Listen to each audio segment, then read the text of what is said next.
Permasalahan terlambatnya beasiswa luar negeri Dikti mencuat melalui media sosial Twitter, forum Kompasiana, dan pemberitaan di berbagai media. Kasus tentang belum cairnya beasiswa luar negeri Dikti langsung menjadi perhatian publik. Akibat keterlambatan pencairan beasiswa, mahasiswa penerima beasiswa kesulitan untuk membayar biaya tempat tinggal, makan sehari-hari, dan transportasi. Dan yang paling ironis, mereka pun terancam tidak dapat melanjutkan kuliah karena kesulitan membayar biaya pendidikannya. Tidak hanya sampai di situ, permasalahan berlanjut karena penerima beasiswa Dikti kesulitan berkomunikasi dengan pihak Dikti. Dikti dinilai lamban, bekerja, dan arogan. Bak fenomena gunung es, permasalahan beasiswa luar negeri Dikti pun langsung menuai respon netizen. Melalui akun Twitter @Zulfikar Akbar membicarakan permasalahan ini dengan hashtag skandal Dikti. Perbincangan tentang skandal Dikti pun menjadi hangat dan lebih dalam di forum Kompasiana. Mahasiswa penerima beasiswa Dikti menceritakan pengalaman buruknya dengan beasiswa dari Dikti. Netizen lainnya memberikan tanggapan yang beragam tentang permasalahan ini. Bahkan Koordinator Overseas Indonesian Student Associations Alliance atau Perhimpunan Pelajar Indonesia Internasional, Pan Muhammad Faiz, menyatakan adanya praktik keculasan yang terjadi di Dikti.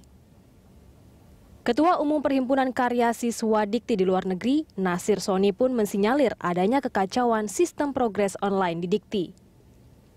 Salah satu penerima beasiswa luar negeri Dikti, Heri Trilaksana, sudah berinisiatif melaporkan hal ini melalui Unit Kerja Presiden Bidang Pengawasan dan Pengendalian Pembangunan atau UKP 4.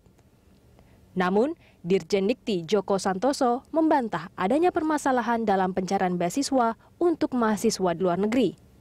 Hingga akhirnya Perhimpunan Karya Siswa Dikti di luar negeri mengunggah pernyataan tentang keterlambatan pencairan dana beasiswa melalui web pkdln.or.id. Apa yang sebenarnya terjadi? Apapun itu, yang pasti keterlambatan pencairan beasiswa Dikti mencoreng citra Indonesia di mata internasional. Ya pemirsa, kita akan membahas mengenai sengkarut beasiswa luar negeri Dikti bersama Direktur Pendidik dan Tenaga Kependidikan Ditjen Pendidikan Tinggi Dikti Kemendikbud yaitu Supriyadi Rustad yang telah hadir bersama kami di studio. Dan juga ada pengamat pendidikan Agus Sutiono yang telah hadir juga bersama Pak Supriyadi di sini. Dan pemirsa, selain itu juga telah bergabung bersama kami melalui Skype yaitu penerima beasiswa Dikti Abdul Hamid di Jepang. Kemudian ada juga M. Nasir Soni di Inggris. Dan kemudian ada Cenuk Sayekti di Sydney, Australia. Ya baik, Cenuk dan Hamid juga Nasir, selamat siang waktu Jakarta. Selamat siang waktu Jepang. Selamat pagi waktu Dikti. Waduh, berbeda-beda ini tampaknya ya zona waktunya ya. Baik, saya mulai dari Hamid dulu begitu. Bisakah Hamid dan teman-teman menceritakan sebenarnya seperti apa ini keluhan para penerima beasiswa Dikti yang sedang menjalani pendidikannya di luar negeri? Bisa Anda ceritakan satu-satu? Mungkin dari Hamid, silahkan dimulai dari Hamid yang sekarang lagi di Tokyo. Assalamualaikum warahmatullahi wabarakatuh. Waalaikumsalam. Selamat siang Prof. Supriyadi, Pak Agus, dan Mbak Ira. Pertama-tama saya menyampaikan ucapan terima kasih karena dengan beasiswa Dikti ada banyak dosen-dosen di Indonesia termasuk saya bisa sekolah ke luar negeri. Ini sebuah kesempatan yang luar biasa. Adapun persoalan tahun ini sebetulnya diakibatkan oleh masalah dalam proses prosedur progress report yang baru dilaksanakan tahun ini. Jadi kalau tahun lalu kita minta progress report ke pembimbing, kemudian dikirim melalui website Dikti, kita upload begitu. Kalau tahun ini sistemnya online, dikirim dari Dikti, linknya langsung ke profesor, pembimbing kemudian mengirimkan ke Dikti secara langsung. Nah, proses yang seharusnya dilaksanakan di bulan Juni menurut pengumuman di forum studi Dikti, forum komunikasi kita dan Dikti, ternyata tidak berjalan lancar dan sampai hari ini masih banyak kawan-kawan yang belum menerima link tersebut begitu. Jadi kita sudah wanti-wanti ke profesor untuk siap-siap ada link dari Dikti, tapi sampai sekarang belum ada. Malah ini Prof. Supriyadi yang masuk justru ada hacker yang mengirim email ke profesor, sehingga ini menjadi persoalan baru antara kita mahasiswa dengan profesor begitu, dan ini jelas menurunkan kepercayaan akademisi di luar negeri terhadap dunia pendidikan di Indonesia. Nah, akibatnya tentu saja banyak ya, karena menurut pengumuman harusnya beasiswa cair di bulan Juli, tapi sampai sekarang masih banyak yang belum. Saya sendiri alhamdulillah tadi pagi baru terima beasiswanya, jadi sudah bisa bernafas dengan lega begitu. Tapi teman-teman masih banyak yang belum menerima, sehingga ya tentu saja kita punya persoalan dengan bagaimana memenuhi kebutuhan hidup begitu. Ada yang terpaksa kerja sambilan, ada yang terpaksa pinjam ke sana kemari, bahkan pinjam ke profesornya, ke senseinya. Ini tentu saja jadi sebuah persoalan bagaimana kita bisa konsentrasi ke pelajaran kita, sementara kita punya persoalan dengan memenuhi kebutuhan hidup begitu. Sementara ada forum komunikasi antara kita dengan Dikti yang amat disayangkan tidak berjalan efektif. Dari tanggal 15 Agustus sampai tanggal 8 September, keluhan-keluhan kita itu kemudian tidak ditanggapi sama sekali. Nah, ini kita kemudian menjadi kebingungan harus mengadu ke siapa, sehingga kemudian muncullah berbagai pemberitaan, kemudian ada yang menulis di Kompasiana dan sebagainya, kawan-kawan kita begitu, kawan-kawan. Nah, di Jepang sendiri memang kita belum masuk masa pembayaran tuition fee, sehingga persoalannya tidak serumit teman-teman di UK, di Taiwan, atau di Hong Kong begitu. Tapi ada teman-teman angkatan 2011 yang sebagian sudah selesai studi dan harus pulang. Ini juga kebingungan, mereka sudah akan pulang ke Indonesia. Kalau pulang for good, pulang kampung begitu, itu kan berarti juga nomor rekening harus ditutup. Mereka akan pulang mungkin minggu depan atau minggu depan lagi, bulan September ini. Kalau mereka pulang dan beasiswa belum masuk, itu beasiswa akan dikirimkan kemana? Ini jadi kekhawatiran teman-teman. Begitu juga angkatan 2011 yang mengalami perpanjangan, sebagian baru dikirim atau akan dikirim 3 bulan saja sampai selesai beasiswa. Sementara bulan Oktober besok itu sudah masuk ke pembayaran, sehingga teman-teman berharap beasiswa perpanjangannya juga bisa segera dikirim. Alhamdulillah, tapi untuk Jepang ada peran atas pendidikan dan kebudayaan itu yang juga membantu kami dari mulai sejak awal minggu kemarin menghandle persoalan-persoalan di Jepang.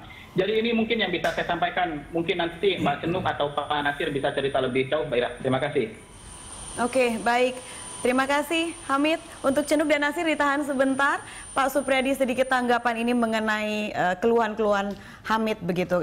Alhamdulillah sudah diterima hari ini dananya begitu ya, walaupun dari bulan Juli menurut Hamid itu sudah ditunggu-tunggu sampai harus mereka beberapa berhutang dan bekerja sambilan untuk menghidupi hidup mereka hari-hari selama di sana. Ini bagaimana sih Pak? Kok bisa Juli itu hampir cukup lama ya, tiga bulan kurang lebih. Baik. Ini terima kasih Mas Hamid. Pertama kami sampaikan bahwa ya Dikti dengan teman-teman ini kan satu keluarga, ya. Satu keluarga, sehingga apapun keluhannya kami senang. Dan kami terima kasih kepada Berita Satu diberi kesempatan untuk menjelaskan hal-hal ini. Mungkin kalau kesulitan kita jelaskan, mungkin juga ada pemahaman yang beda gitu ya. Nah, pertama adalah bahwa kami sampaikan beasiswa Dikti ini selama kurun waktu 2008 sampai dengan 2000 sekarang 14, 6 tahun. Ini jumlah total peserta yang disekolahkan ini melebihi jumlah orang Indonesia yang disekolahkan dari donor-donor lain. Dari Stunet, dari itu selama dari beasiswa lainnya gitu. Lainnya dalam beberapa puluh tahun. Ada yang mulai 97, ada yang mulai 74 bahkan gitu. Nah, artinya apa? Memang ini sebuah gerakan untuk mempercepat. Namanya dulu percepatan program doktor. Ini sesungguhnya itu payungnya itu adalah program percepatan doktor. Oke. Hingga kita sebanyak mungkin kita ngirim. Ya, memang disitulah terjadi situasi di mana kita sendiri karena keinginannya demikian tinggi, kita sendiri juga kewalahan mengurusnya gitu. Lupa memikirkan infrastruktur, resourcesnya Tapi tidak apa-apa, karena kita keluarga, kalau ada yang kurang ya kita perbaiki. Mas Abdul Hamid ini saya ingat persis. Beliau ini yang berkali-kali email, berkali-kali komplain ke kita. Karena persoalan nama. Nama maksudnya? Namanya Abdul Hamid, kebetulan, anugerah itu. Yang menjadikan beasiswa beliau itu berkali-kali ditolak. Begitu ya, karena faktor nama. Saya gitu ingat ya? persis, beliau di Kyoto. Kami diskusikan di mana caranya nih. Sampai kami datangi ke BI, kita jelaskan bahwa ini karya Hasbi Dikti. Ini bukan apa namanya orang aneh, ini mahasiswa kami. Tapi berarti komunikasi dengan Hamid dan pihak Dikti cukup aman begitu Pak ya? Ya. Cukup ada komunikasi begitulah Ya, katakan. dulu ya, tapi di kurun waktu pencairan ini kami stuck. Sehingga kalau kami meninggalkan kerja ini, sibuk menjawab nanti nggak kerja. Padahal ini rush untuk pencairan. Sehingga itulah salah satu kelemahan kami juga di situ, bahwa akhirnya kami membentuk PIC yang tugasnya itu menjawab gitu. Tapi itu juga nggak mudah karena pertanyaannya itu sangat spesifik.